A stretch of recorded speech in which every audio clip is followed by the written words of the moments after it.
ಚಂದನ, ನೀನು ನನ್ನ ಜೀವನ ಸಂಗತಿ ಆಗ್ತೀಯಾ? Will you be my life partner? ಆಗ ನನ್ನಷ್ಟು ಸುಖಿ ಯಾರೂ ಇಲ್ಲ. ಪ್ರಶಾಂತ್ ಅವಳ ತುಟಿಗಳ ಮೇಲೆ ಹುಸಿರಿದ. ತಮ್ಮ ಇಬ್ಬರ ಅನುಬಂಧ ಇಷ್ಟು ನಿಕಟವಾದ ಮೇಲೂ ತಾನು ಸುಕನ್ಯಾಳ ಪತಿ ಎಂದು ಸೋಗಾಕೋದು ಸರಿಯಲ್ಲ ಎನಿಸಿತು ಅವನ ಮನಸ್ಸು. ಅನಿರೀಕ್ಷಿತವಾಗಿ ತಾಯಿಯನ್ನು ಕಂಡಾಗ ಅವನ ನಿರ್ಧಾರ ಗಟ್ಟಿಯಾಗಿತ್ತು.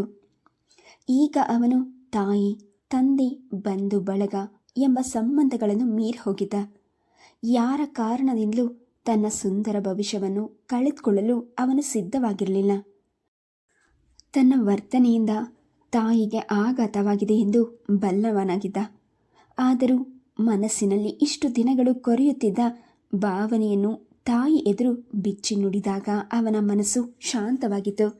ಗೌರಮ್ಮನವರು ಅಡಿಗೆ ಮನೆಯಲ್ಲೇ ಗರಬಡಿದವರಂತೆ ಕುಳಿತುಬಿಟ್ಟಿದ್ರು.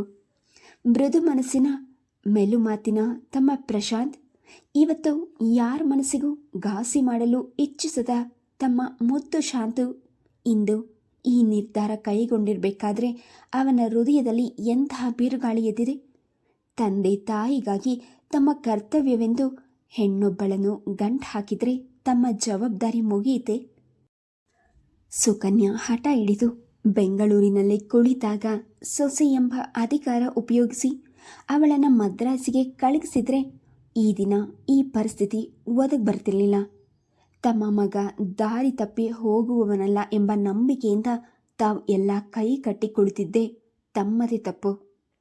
ತಮ್ಮ ಕಣ್ಮುಂದೆ ಹಲವಾರು ಜೋಡಿಗಳು ನಗುನಗುತ್ತಾ ಅನ್ಯೋನ್ಯವಾಗಿ ಓಡಾಡ್ಕೊಂಡಿದ್ರೆ ಗೌರಮ್ಮನವರಿಗೆ ಎಷ್ಟೋ ಬಾರಿ ಮಗನ ಬಾಳಿನ ಅಭಾವದ ಬಗ್ಗೆ ಅರಿವಾಗಿ ಹೃದಯ ಭಾರವಾಗ್ತಿತ್ತು.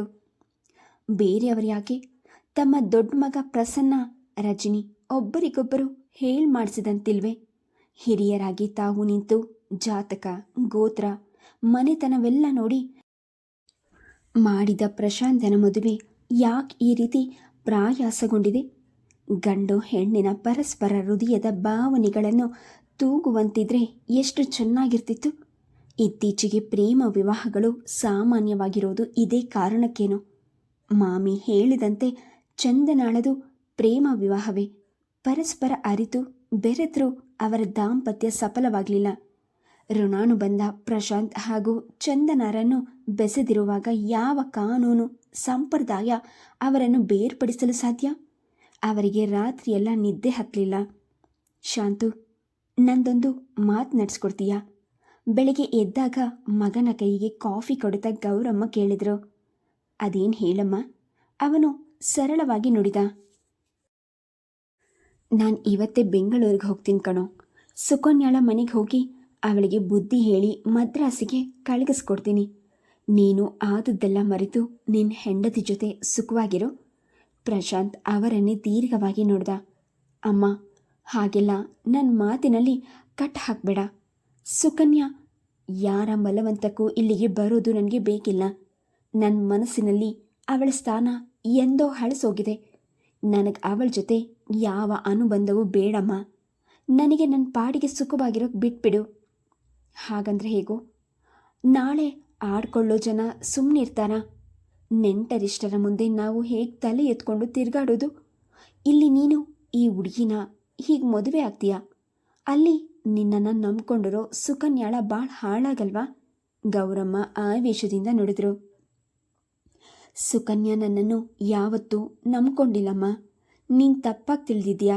ನೆಂಟರಿಷ್ಟರು ಬಂದು ನನಗೆ ಸುಖ ನೆಮ್ಮದಿ ಕೊಡ್ತಾರಾ? ಸುಕನ್ಯಾನ ಬಾಳು ಖಂಡಿತ ನನ್ನಿಂದ ಹಾಳಾಗೋದು ಬೇಡ. ನಾನು ಅವಳಿಗೆ ಡೈವರ್ಸ್ ಕೊಡೋಕ್ಕೆ ಸಿದ್ಧವಾಗಿದ್ದೀನಿ.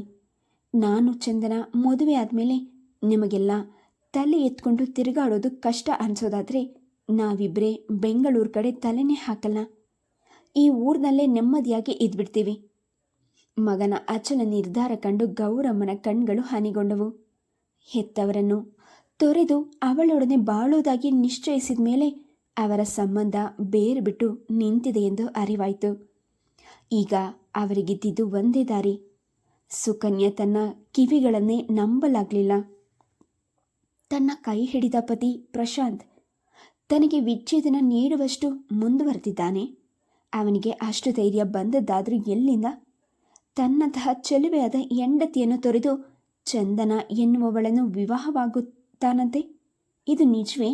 ಸಾಧ್ಯವೇ? ಇದನ್ನು ಕಂಡವರ ಬಾಯಿಂದ ಕೇಳಿದ್ರೆ ಅವಳು ಖಂಡಿತ ನಂಬ್ತಿರಲಿಲ್ಲ.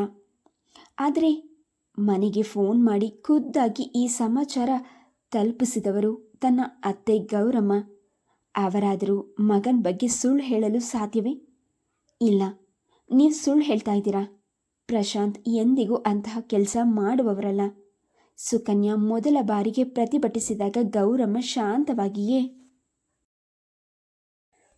ಆ ನಂಬಿಕೆಯಿಂದಲೇ ನಾವು ಇಷ್ಟು ದಿನ ಸುಮ್ಮನೆ ಇದ್ದಿದ್ದಮ್ಮ. ನೋಡು, ಈಗ ನಿನ್ನ ಸಂಸಾರದ ಸುಖ ಸಂತೋಷ ನಿನ್ನ ಕೈಯಲ್ಲಿದೆ. ನನಗೇನು 3 ಮಕ್ಕಳಿದ್ದಾರೆ. ಹೇಗೋ ಅವರವರ ಪಾಡಿಗೆ ಸುಖವಾಗಿದ್ದಾರೆ. ನನಗಷ್ಟೇ ಸಾಕು. ಆದರೆ ನಿನಗೆ ಹಾಗಲ್ಲಮ್ಮ. ಯೋಚನೆ ಮಾಡಿ ನೀನೇ ಪ್ರಶಾಂತನ ಜೊತೆ ಮಾತಾಡು ಎಂದು ಅವಳ ಪ್ರತಿಕ್ರಿಯೆಗೆ ಕಾಯದೆ ರಿಸೀವರ್ ಇಟ್ಟರು. ಪ್ರಶಾಂತವಾಗಿದ್ದ ಸುಕನ್ಯಾಳ ಮನಸ್ಸು ತಿಳಿಗೊಳ್ಳೋಕೆ ಕಲ್ಲೆಸೆದಂತೆ ಅಲ್ಲೋಲ ಕಲ್ಲೋಲವಾಗಿತ್ತು. ಪ್ರಶಾಂತನ ಈ ನಿರ್ಧಾರಕ್ಕೆ ತಾನು ಎಷ್ಟರ ಮಟ್ಟಿಗೆ ಕಾರಣಳು ಎಂದು ವಿಮರ್ಶಿಸಿಕೊಳ್ಳುತ್ತಾ ಗೊಂದಲಗೊಂಡ್ಳು. ಸುಕನ್ಯಾ ಒಬ್ಬಳೇ ಮಗಳಾಗಿ ಬೆಳೆದಿದ್ದರಿಂದ ಸುಲೋಚನರ ಅಂಕೆಯಲ್ಲೇ ಒಂಟಿಯಾಗಿದ್ಲು. ಸುಲೋಚನಳದು ವಿಚಿತ್ರ ಸ್ವಭಾವ. ಆಕೆ ಒಂದು ವಿಧವಾದ ಒಂಟಿ ಜೀವಿ. ಯಾರ ಸ್ವಭಾವಕ್ಕೂ ಹೊಂದಿಕೊಳ್ತಿರಲಿಲ್ಲ. ಕೈ ಹಿಡಿದ ಗಂಡನಿಗೆ ಪತ್ನಿಯೊಡನೆ ಬಾಳೋದು ಕಷ್ಟ ಎನಿಸಿತು. ಸುಕನ್ಯಾಳ ತಂದೆ ತೀರ್ಕೊಂಡ್ಮೇಲಂತೂ ಸುಲೋಚನ ತಮ್ಮ ಸ್ವಭಾವವನ್ನು ಸಂಪೂರ್ಣವಾಗಿ ಮಗಳ ಮೇಲೆ ಸ್ಥಾಪಿಸಿಬಿಟ್ಟಿದ್ರು. ಸಂಸಾರದಲ್ಲಿ ಎಲ್ಲರೂ ತನ್ನ ಮೂಗಿನ ನೇರಕ್ಕೆ ನಡಿಬೇಕು. ಯಾರನ್ನ ನಂಬಿ ಬಾಳೋದು ತಪ್ಪು. ಗಂಡನ ಮೇಲೆ ಮಾನಸಿಕವಾಗಿ ಅವಲಂಬಿಸಬಾರ್ದು. ಯಾರೊಡನೆಯೂ ಆತ್ಮೀಯತೆ ನಿಕಟತೆ ಬೆಳೆಸ್ಕೊಳ್ಬಾರ್ದು. ತಾವು ಜೋರಾಗಿದ್ದರೆ ಯಾರು ತಮ್ಮನ್ನು ದುರುಪಯೋಗ ಪಡಿಸ್ಕೊಳ್ಳೋದಿಲ್ಲವೆಂಬ ಸಿದ್ಧಾಂತವನ್ನು ಹೊಂದಿದ್ದ ಆಕೆ ಮಗಳನ್ನು ಅದೇ ಜಾಡಿಯಲ್ಲೇ ಬೆಳೆಸಿದ್ರು. ಸುಕನ್ಯಾಳ ಕೋಪ ಹಠಮಾರಿತನಗಳ ಪರಿಣಾಮದಿಂದ ಅವಳಿಗೆ ಹೆಚ್ಚು ಗೆಳತಿಯರು ಇರಲಿಲ್ಲ. ಅವಳು ಬೇರೆ ಯಾರೊಡನೆಯೂ ಸ್ನೇಹ ಸೌಹಾರ್ದತೆ ಬೆಳೆಸ್ಕೊಳ್ಳಲು ಸುಲೋಚನ ಅವಕಾಶ ಕೊಡ್ತಿರಲಿಲ್ಲ. ಸುಕನ್ಯಾಳಿಗಿನ್ನೂ ನೆನಪಿತ್ತು. ಅವಳು PUCಯಲ್ಲಿದ್ದಾಗ 4-5 ಗೆಳತಿಯರು ಒಟ್ಟಾಗಿ ಸೇರಿ ಮಡಿಕೇರಿಯ ಕಡೆ ಪ್ರವಾಸ ಹಾಕ್ಕೊಂಡಿದ್ರು. ಸುಕನ್ಯಾಳು ಸಂಭ್ರಮದಿಂದ ಸಿದ್ಧಳಾಗುವ ಹೊತ್ತಿಗೆ ಸುಲೋಚನ ಬೆಳಿಗ್ಗೆ ಮುಸುಕು ಮೀರಿ ಮಲಗಿಬಿಟ್ಟಿದ್ರು. ನನಗ್ಯಾಕೋ ತುಂಬ ಸುಸ್ತು, ಎದೆ ನೋವು ಕಣೆ ಸುಕನ್ಯಾ. ನೀನು ಟೂರಿಗೆ ಹೋಗಿ ಬರುವಷ್ಟರಲ್ಲಿ ನಾನು ಬದುಕಿರ್ತೀನೋ ಇಲ್ವೋ? ತಾಯಿ ಇಂಥ ಪರಿಸ್ಥಿತಿಯಲ್ಲಿ ಇರುವಾಗ ಸುಕನ್ಯಾಳಿಗೆ ಎಲ್ಲೂ ಹೋಗುವ ಮನಸ್ಸಾಗದೆ ಟೂರ್ ಕ್ಯಾನ್ಸಲ್ ಮಾಡಬೇಕಾಯ್ತು. ಸುಕನ್ಯಾ, ನಿನ್ನ ಬಿಟ್ಟರೆ ನನಗೆ ಯಾರೂ ಇಲ್ವೇ? ನೀನು ನನ್ನನ್ನು ಬಿಟ್ಟು ಹೋದ ದಿನ ನಾನು ಸತ್ತು ಹೋಗ್ತೀನಿ ಕಣೆ ಎಂದು ಹಂಬಲಿಸುವ ತಾಯಿಯ ಸಾನ್ನಿಧ್ಯ ಬಿಟ್ಟು ಸುಕನ್ಯಾ ಕದಲುತ್ತಿರಲಿಲ್ಲ. ಕ್ರಮೇಣ ಅವಳ ಜೀವನದಲ್ಲಿ ತಾಯಿಯ ಪ್ರಭಾವದ ಹೊರತು ಬೇರೇನೂ ಇರಲಿಲ್ಲ. ಸುಲೋಚನ ಮಗಳನ್ನು ತಮ್ಮ ಬಳಿ ಕೂರಿಸಿಕೊಂಡು ಬಂಧು ಬಳಗಗಳ ಬಗ್ಗೆ ನಿರ್ಗಳವಾಗಿ ವಿಮರ್ಶಿಸುತ್ತಿದ್ದರು.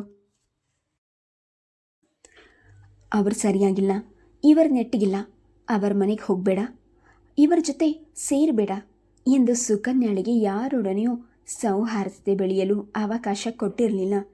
ಒಂಟಿಯಾಗಿ ತಾಯಿಯ ನೆರಳಿನಲ್ಲಿ ಬೆಳೆದ ಸುಕನ್ಯಾಳು ಸ್ವಾರ್ಥಿ ಹಠಮಾರಿಯಾಗಿ ಹೊಳೆದಿದ್ಲು. ಅವಳ ಬಾಯ್ತನ ಜಗಳವಾಡುವ ಸ್ವಭಾವ ಪರಿಚಯವಾಗಿ ಅವಳ ಸಹೋದ್ಯೋಗಿಗಳು ಅವಳೊಡನೆ ಆತ್ಮೀಯವಾಗಿರಲಿಲ್ಲ. ತಾನೊಂದು ಸಿನಿಮಾಗೆ ಹೋದರೂ ಒದ್ದಾಡುವ ತಾಯಿಯನ್ನು ಸುಕನ್ಯಾ ಕೇಳ್ತಿದ್ಲು. ನಾನು ಮದುವೆಯಾಗಿ ಗಂಡನ ಮನೆಗೆ ಹೋದರೆ ನೀನು ಏನು ಮಾಡ್ತೀಯಮ್ಮ? ಹಾಗೆಲ್ಲ ಮಾತನಾಡಬೇಡ್ವೆ. ನಿನ್ನನ್ನು ಮದುವೆ ಆಗೋನು ಈ ಮನೆ ಅಳಿಯಾಗಿರಬೇಕು. ಅಂತಹ ಗಂಡನೇ ಹುಡುಕ್ತೀನಿ ನೋಡು. ಸುಕನ್ಯಾಳಿಗೆ ಪ್ರಶಾಂತನ ಬಗ್ಗೆ ಮೆಚ್ಚುಗೆಯಾದದ್ರಿಂದ ಪರಸ್ಪರ ಒಪ್ಪಿಗೆಯೂ ದೊರೆಯಿತು. ಮದುವೆಯಾದ ಮೇಲೂ ಸುಲೋಚನ ಸುಕನ್ಯಾಳನ್ನು ಮದ್ರಾಸಿಗೆ ಹೋಗಲು ಬಿಡಲಿಲ್ಲ. ಹೆಣ್ಣು ಯಾವಾಗಲೂ ಗಂಡನ ಮೇಲೆ ಬಿದ್ದು ಹೋದರೆ ಅವಳಿಗೇನು ಬೆಲೆ ಇರಲ್ಲ ಕಣೆ. ಅವನಾಗೆ ಹಂಬಲಿಸಿ ನಿನ್ನ ಹತ್ರ ಬರಬೇಕು. ಆಗಲೇ ನಿಮ್ಮ ದಾಂಪತ್ಯ ಜೀವನ ಹೊಸದಾಗಿ ಉಳಿಯುತ್ತೆ. ಗಂಡ ಹೆಂಡತಿ ಸದಾ ಒಟ್ಟಿಗಿದ್ರೆ ವಿರಸ ಮನಸ್ತಾಪ ಶುರುವಾಗೋದು. ಗಂಡನಿಗೆ ಹೆಂಡತಿಯಾದವಳು ಯಾವಾಗಲೂ ದೂರವಾಗಿ ಅಪರೂಪವಾಗಿರಬೇಕು. ತಾಯಿಯ ಮಾತೆ ವೇದವಾಕ್ಯ ಎಂದು ಭಾವಿಸಿದ ಸುಕನ್ಯಾ ಪ್ರಶಾಂತನ ಮನಸ್ಥಿತಿ ಬಗ್ಗೆ ಯೋಚಿಸುವಷ್ಟು ವಿವೇಚನೆ ಉಳ್ಳವಳಾಗಿರಲಿಲ್ಲ. ಅವಳ ಸಹೋದ್ಯೋಗಿ ಕುಮುದ ಮಾತ್ರ ಆಗಾಗ ಅವಳ ವರ್ತನೆಯನ್ನು ವಿಮರ್ಶಿಸುತ್ತಿದ್ದರು. ಸುಕನ್ಯಾ ಅದನ್ನು ಲೆಕ್ಕಿಸ್ತಿರ್ಲಿಲ್ಲ. ಗಂಡಸರು ಪರಿಸ್ಥಿತಿಗೆ ಬೇಗ ತಲೆ ಬಾಗ್ತಾರೆ. ಹೊಸದಾಗಿ ಮದುವೆ ಆದವರಿಗೆ ತನ್ನ ಹೆಂಡತಿ ಸದಾ ಜೊತೆಯಲ್ಲಿ ಇರಬೇಕು ಅಂತ ಆಸೆ ಇರಲ್ವಾ? ಇದೇನು ಗವರ್ನಮೆಂಟ್ ಕೆಲಸ ಅಲ್ಲ. ನಿನಗೆ ಅಲ್ಲೇ ಒಳ್ಳೆ ಕೆಲಸ ಸಿಗುತ್ತೆ. ನೀನು ಮದ್ರಾಸಿಗೆ ಹೋಗ್ಬಿಡು ಸುಕನ್ಯಾ. ಗಂಡ ಹೆಂಡತಿ ತುಂಬ ದಿನ ದೂರವಾಗಿರೋದು ಒಳ್ಳೆಯದಲ್ಲ. ಹಾಗೆಲ್ಲ ಸುಕನ್ಯಾ ಕೋಪಗೊಂಡು ಮಾತನಾಡ್ತಿರಲಿಲ್ಲ. ಅವಳಿಗೆ ಪ್ರಶಾಂತನ ಬಗ್ಗೆ ಬಹಳ ನಂಬಿಕೆ ಇತ್ತು. ತನ್ನ ಪತಿ ಎಂದು ತಪ್ಪುದಾರಿಗೆ ಇಳಿಯುವವನಲ್ಲ ಎಂಬ ಭರವಸೆ ಇದ್ದಿದ್ದರಿಂದಲೇ ಅವನನ್ನು ವಿರಹದ ಬೇಗಿಗೆ ನೂಕಿ ತಾನು ತಾಯಿಯ ಮಡಿಲಲ್ಲಿ ಆರಾಮವಾಗಿದ್ಲು. ಅವನು ತನ್ನನ್ನು ಬಿಟ್ಟು ಬೇರೊಂದು ಹೆಣ್ಣಿನ ನೆರಳನ್ನು ನೋಡಲಾರನೆಂದು ಭಾವಿಸಿದ ಅವಳಿಗೆ ಭಾರಿ ಆಘಾತವಾಗಿತ್ತು. ಇತ್ತೀಚೆಗೆ ಪ್ರಶಾಂತನ ವರ್ತನೆ ಕೊಂಚ ಬದಲಾಗಿದೆ ಎಂದು 6 ತಿಂಗಳಿಂದಲೇ ಅವಳಿಗೆ ಅನುಮಾನವಾಗ್ತಿತ್ತು. ಹೀಗೆ 2 ತಿಂಗಳಿನಿಂದ ಅಂತೂ ಬೆಂಗಳೂರಿಗೆ ಬಂದರು. ಅವನು ಯಾಕೋ ತನಗೆ ಅಪರಿಚಿತನಾಗಿದ್ದಾನೆ ಎನಿಸ್ತಿತ್ತು. ಅವನ ತೋಳ್ಗಳು ತನ್ನನ್ನು ಬಳಸಿದ್ರೂ ಅವನು ಅಂತರ್ಮುಖಿಯಾಗಿದ್ದಾನೆ. ಅವನ ಮೈ ಮನಸ್ಸು ಯಾಕೋ ತನಗೆ ಸ್ಪಂದಿಸ್ತಿಲ್ಲ ಎಂಬ ಜಿಗುಪ್ಸೆ ಅವಳಲ್ಲಿ ಮೂಡ್ತಿದ್ದಿದ್ದು ನಿಜ. ಆದರೆ ಅವಳು ಅದಕ್ಕೆ ಪ್ರಾಮುಖ್ಯತೆ ನೀಡಿರಲಿಲ್ಲ.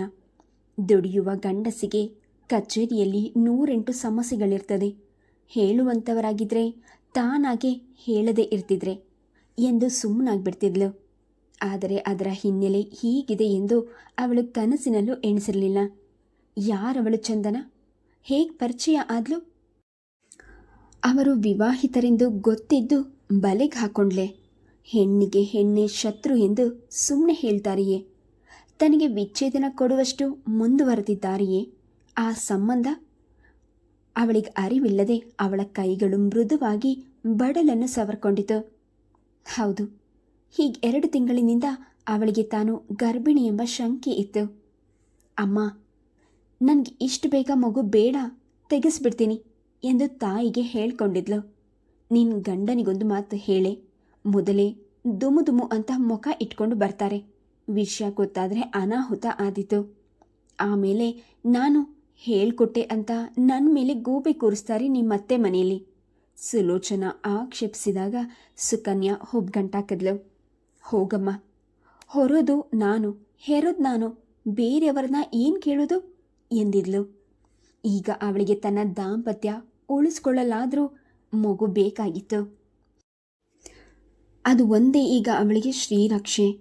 ಅಳಿಯನ ವಿಚಾರ ತಿಳಿದ ಸುಲೋಚನಾ ಸಿಕ್ಕಾಬಟ್ಟೆ ಕೂಗಾಡಿದ್ರು. ಅಗ್ನಿ ಸಾಕ್ಷಿಯಾಗಿ ನಿನಗೆ ತಾಳಿ ಕಟ್ಟಿದ ಮೇಲೆ ಅದು ಯಾವಳನ್ನ ಕಟ್ಕೊತಾನಂತೆ? ನಡಿಗೆ, ಈಗಲೇ ಮದ್ರಾಸಿಗೆ ಹೋಗೋಣ. ಆ ಮನೆ ಹಾಳು ಹೆಂಗಸಿಗೆ ಪೊರ್ಕೆನಲ್ಲಿ ಹೊಡೆದು ಬುದ್ಧಿ ಕಳಿಸ್ತೀನಿ. ಅಮ್ಮ, ದಯವಿಟ್ಟು ನೀನು ಕೂಗಾಡಿ ಪರಿಸ್ಥಿತಿನ ಹದಗೆಡಿಸ್ಬೇಡಮ್ಮ. ಇದು ಕೋಪ ದಂಡನೆಯಿಂದ ಆಗೋ ಕೆಲಸವಲ್ಲ. ನನಗೀಗ ಬೇಕಾಗಿರೋದು ನನ್ನ ಗಂಡ ಒಬ್ಬನೇ ಅಲ್ಲ, ಅವನ ಪ್ರೀತಿ ಕೂಡ ಎಂದು ಹೇಳಿದ ಮಗಳ ಮುಖವನ್ನು ಸುಲೋಚನಾ ವಿಸ್ಮಯದಿಂದ ನೋಡಿದ್ರು. ಅವನ ಪ್ರೀತಿ ಎಲ್ಲಿ ಹೋಗುತ್ತೆ ಸುಕನ್ಯಾ? ನಿಮ್ಮತ್ತೆ ಮಾವ ನಾನು ಸೇರಿ ಅವನನ್ನು ಜಾಡಿಸಿ ಬುದ್ಧಿ ಹೇಳಿದ್ರೆ ದಾರಿಗೆ ಬರ್ತಾನೆ. ಕೈ ಹಿಡಿದ ಹೆಂಡತಿನ ಬಿಟ್ಟು ಎಷ್ಟು ದಿನ ಬೇರೆ ಹೆಂಗಸಿನ ಸೆರಗಿಗೆ ಅಂಟ್ಕೊಂಡಿರ್ತಾನೆ? ಅಷ್ಟಕ್ಕೆ ನೀನು ಅವನ ಕಾಲಿಗೆ ಬಿದ್ದು ಕೇಳ್ಕೊಬೇಕಾ? ಅಮ್ಮ, ನಿನಗದೆಲ್ಲ ಅರ್ಥ ಆಗಲ್ಲ. ನನ್ನ ಪ್ರೀತಿ ಅಂತ ನೆಪ ಹೇಳಿ ನನ್ನನ್ನು ಸಂಕೋಲೆಯಿಂದ ಬಂಧಿಸ್ಬೇಡ. ನಾನು ಅವರ ಮಗುವಿಗೆ ತಾಯಿ ಆಗ್ತಿದ್ದೀನಿ. ಅದು ನಿನಗೆ ಜ್ಞಾಪಕ ಇದೆ ತಾನೆ? ಈಗ ಹಠಕ್ಕೆ ಬಿದ್ದು ನಾನು ಅವರಿಂದ ದೂರ ಇದ್ದರೆ ನಾಳೆ ನನ್ನ ಮಗುಗೆ ತಂದೆ ಇಲ್ಲದೆ ಬದುಕಬೇಕಾಗತ್ತೆ. ನಾನು ಮಾಡಿದ ತಪ್ಪಿಗೆ ನನ್ನ ಮಗು ಶಿಕ್ಷೆ ಅನುಭವಿಸ್ಬೇಕಾ ಹೇಳು? ಸುಕನ್ಯಾ ಬಿಕ್ಕಿದಾಗ ಸುಲೋಚನಾ ನಿರುತ್ತರವಾದರು. ರಾಮಚಂದ್ರಯ್ಯನವರು ಮಗನ ಬಗ್ಗೆ ಕಿಡಿಕಿಡಿಯಾಡಿದ್ರು.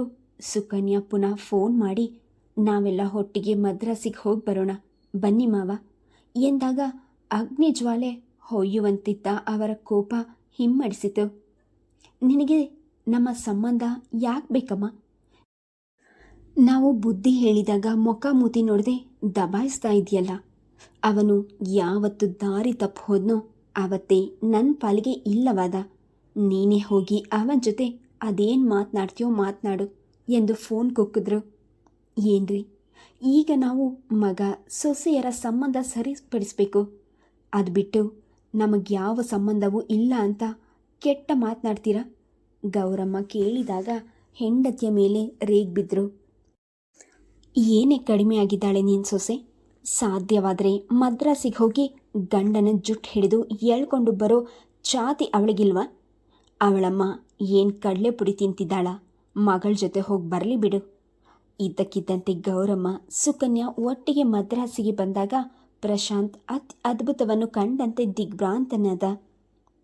ಏನೇ ಎಣ್ಣೆ ಸೀಗೆಕಾಯಿ ಒಟ್ಟಿಗೆ ಸೇರಿಬಿಟ್ಟಿದ್ದೀರಿ? ನನಗೆ ನಂಬೋಕ್ಕಾಗ್ತಿಲ್ಲ ಎಂದು ನಗುತ್ತಾ ಸ್ವಾಗತಿಸಿದಾಗ ಸುಕನ್ಯಾ ಅವನಿಗೆ ಮುಖ ಕೊಟ್ಟು ಮಾತನಾಡಲಿಲ್ಲ.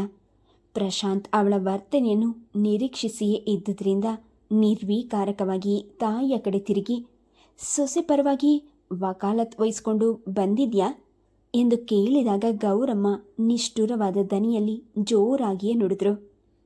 ನಾನು ಯಾರ ಪರವಾಗಿಯೂ ಬಂದಿಲ್ಲ. ನಿನ್ನ ಹೆಂಡತಿನ ನಿನ್ನ ಹತ್ರ ಬಿಟ್ಟು ಹೋಗ್ತಾ ಇದ್ದೀನಿ. ನಿಮ್ಮ ಇಬ್ಬರ ಮಧ್ಯ ವಕಾಲತ್ ವಹಿಸೋ ಗ್ರಹಚಾರ ನನಗೇನು? ಒಂದ್ಸಲ ಮನಸ್ಸು ಮುರಿದ ಮೇಲೆ ಮತ್ತೆ ಒಂದುಗೂಡಿಸೋದು ತುಂಬ ಕಷ್ಟ. ಆಗೆಲ್ಲ ಇವಳಿಗೆ ಗಂಡ ಸಂಸಾರ ಬೇಕಿರಲಿಲ್ಲ.